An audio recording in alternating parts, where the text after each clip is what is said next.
So we come to a next area in preparing for deeper practice, you can say. It's the next area where actually we need to become very clear about the meaning of our life.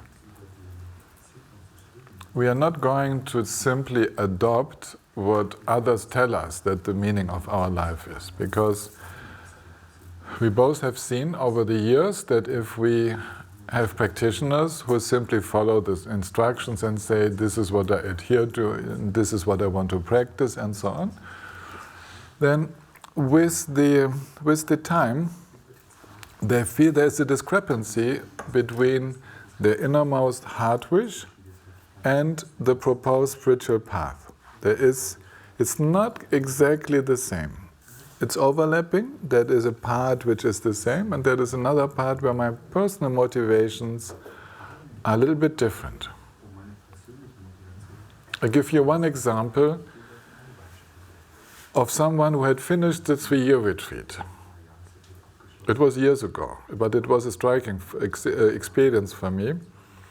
Coming out of the 3-year retreat, he said, "Thank you so much for teaching us all of that. But actually I came here just to learn about love. Just to learn to love. This was my wish. And I've learned so many things, and also a little bit about love." So for me this was, wow. I thought all of us, what we are doing, all of this was about love, but actually he was in a certain way motivated to open the heart, to enter into that loving relationship with everyone and everything. And it was not the main focus of the retreat. The main focus was very much about insight, about also learning transmissions and so on. There was even learning of instruments, so all of that was besides the point for him. So I wish you to find out what is actually the true, the deeper, the meaning, the most important to you in your life. And the best way to do that is to think you would be on your deathbed, looking back on your life, and to reflect, what would I regret? If I were to die, what would I regret not to have developed? And then the really important qualities stand out. For example, love. That I do want to use this life to really love from my heart, and to be able to love more and more, and to also receive love. Friendship, simplicity, being authentic, being natural. People have all kinds of qualities that come to mind which are not necessarily directly talked about in the teaching.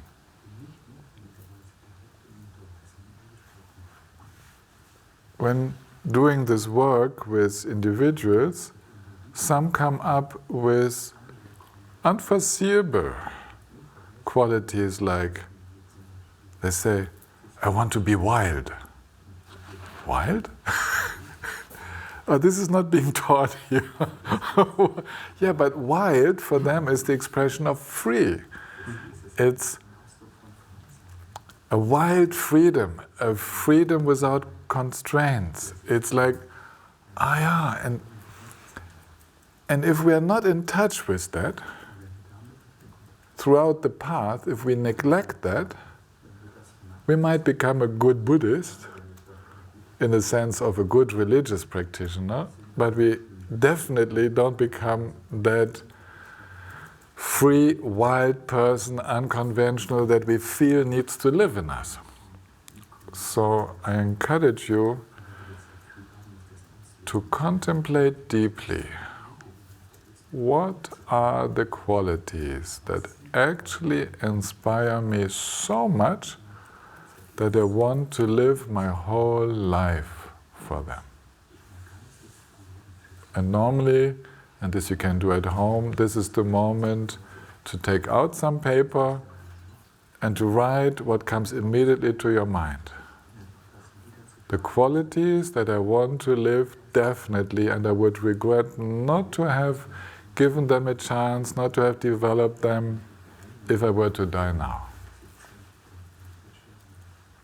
Definitely, these are the qualities I want to live for.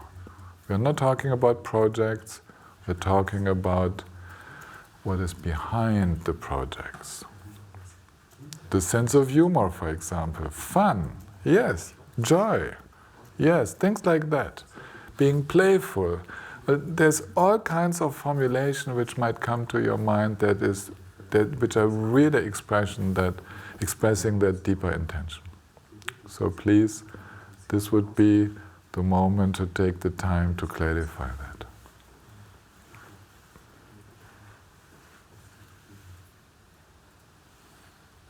Yeah, maybe we could, you have treated this topic very, very fully already, but we could call this the practice of radical honesty, to really take the time to feel and to translate, to experience in our own words what we are really going for, what we are really deeply moved by, deeply touched by. Why are we engaging on the spiritual path?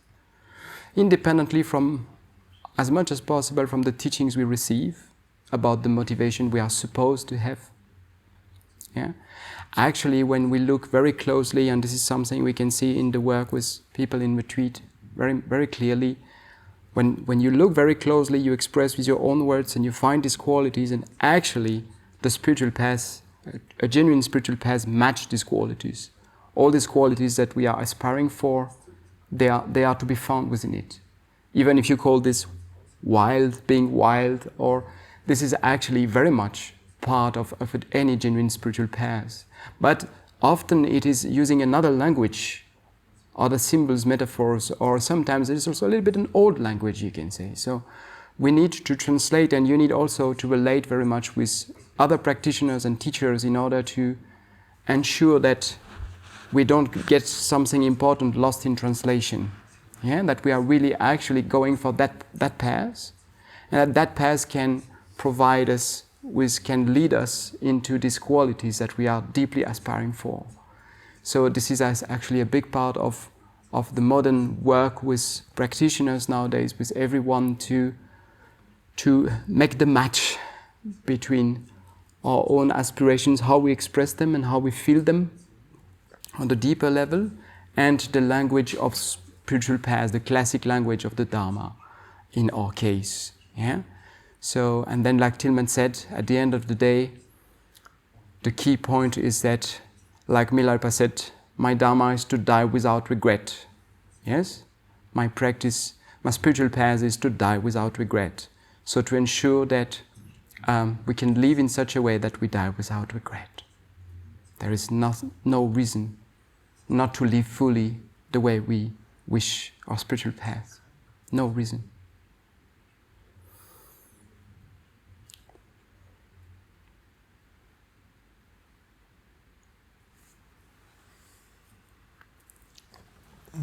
Would you like to continue with the next one? Mm-hmm. The next one is letting the meaning of life continually evolve. Mm-hmm.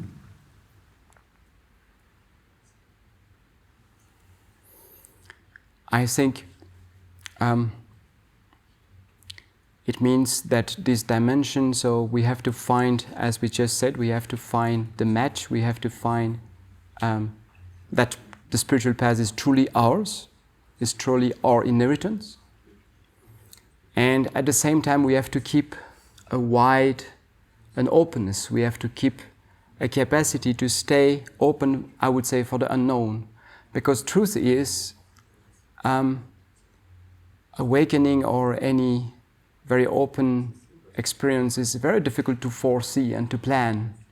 And certainly, whatever we think we plan whatever we think will happen, usually when we are going deep in the spiritual path, does not happen that way. This is an experience that everybody has in retreat, and many can actually meet with disappointment at first because of that. There are a lot of expectations which are not met because we think we know where we are going, and actually it's true in a deep intuitive way. There is something which knows, there is a Buddha nature which knows, which shines through, but there is also a lot of preconceived ideas which are like hindrances, which are in the way.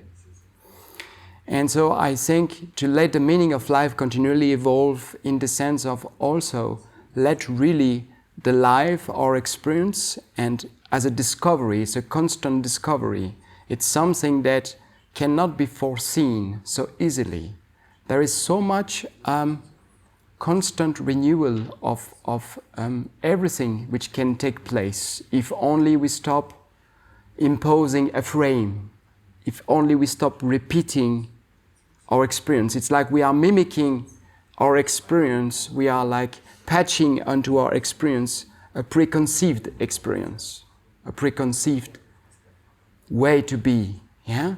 So very much so it is the case in the spiritual path, because we have a lot of guidelines and we have sometimes a very structured path. So we try to mimic the path, but actually it doesn't work that way. And so we have to leave room, to leave a lot of space for this discovery to take place, to be surprised, to be in awe, to be stunned again and again, to wonder again and again about actually this, what we call mind or life, this experience that we call mind or life. So there is, and the more room there is for that, the more I think the natural qualities can lead the dance. The life itself can start to lead the dance in this deeper intuition, these deeper qualities can start to guide us.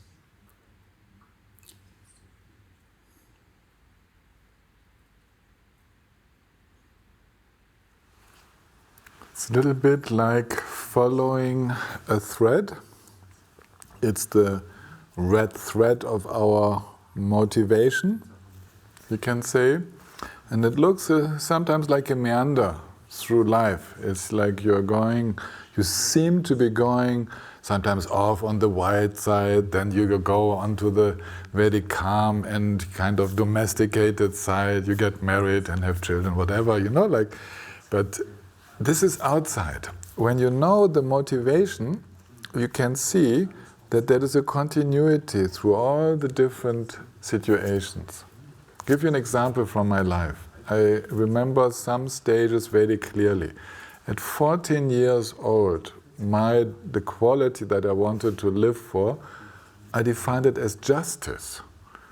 Justice, because I felt so many things were not just, were not right in this world. So it was so important for me. And now I understand what other qualities were in there. It was about equality, it was about honesty, it was about being authentic and so on. But at that time, I was not able to formulate that. I was really going for that.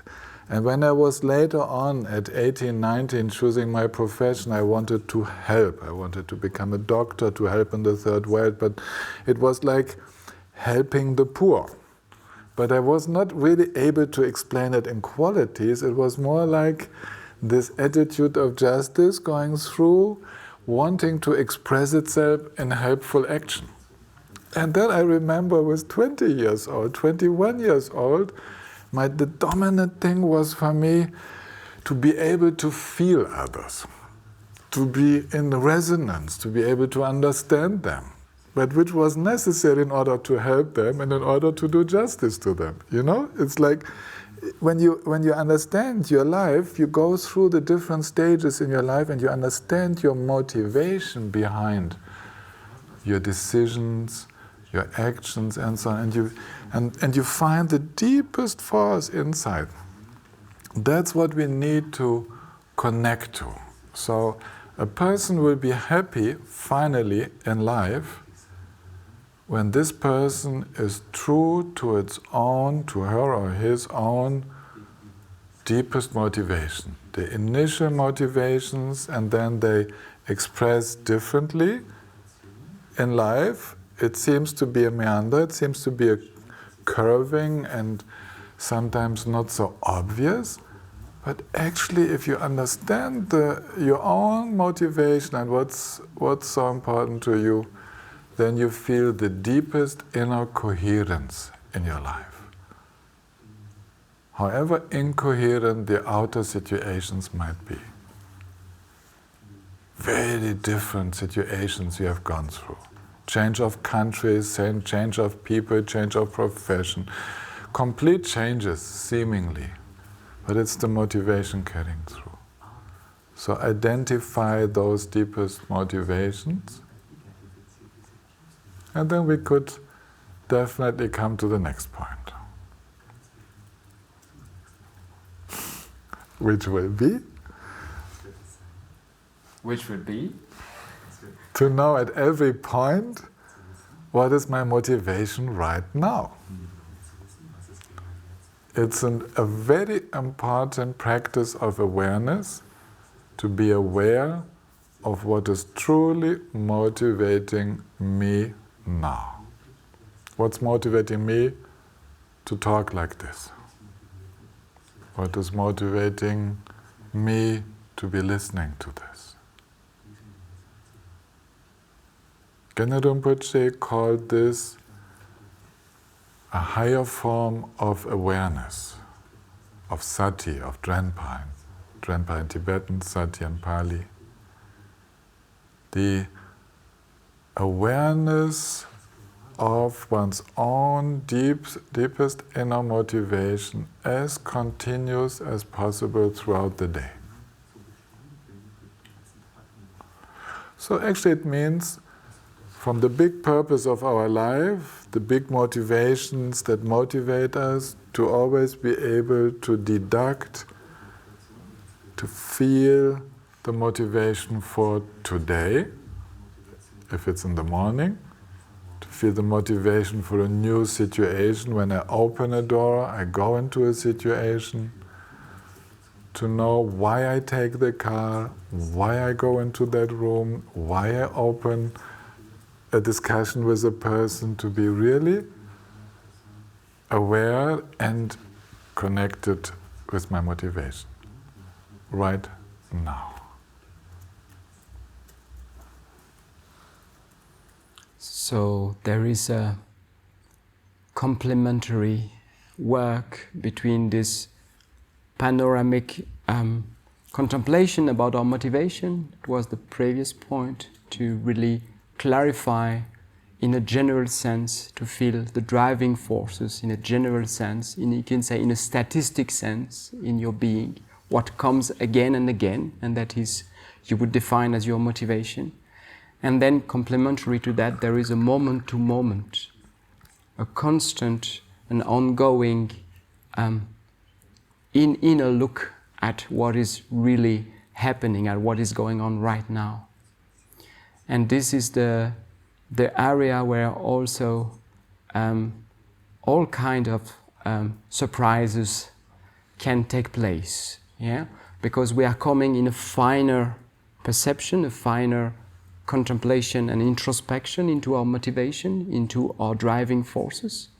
And we start to see that the general motivation is actually not always there, that there are also some contradictory forces, that we are many different persons, many different beings, with many different emotions. We can embody actually many different people.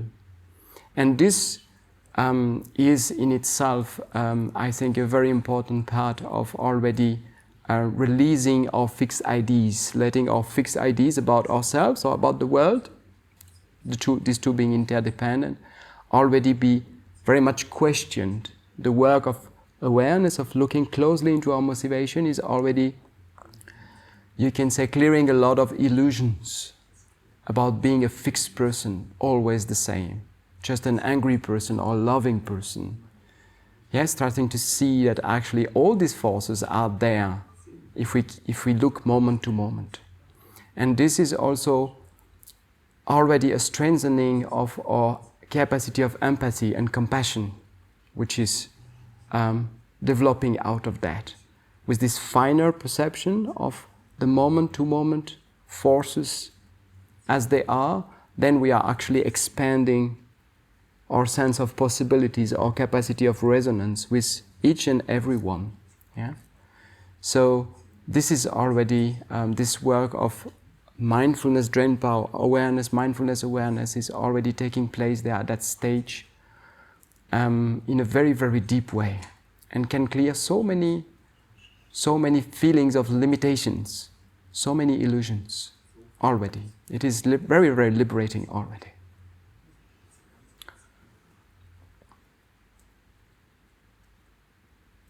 So much for this topic, I think.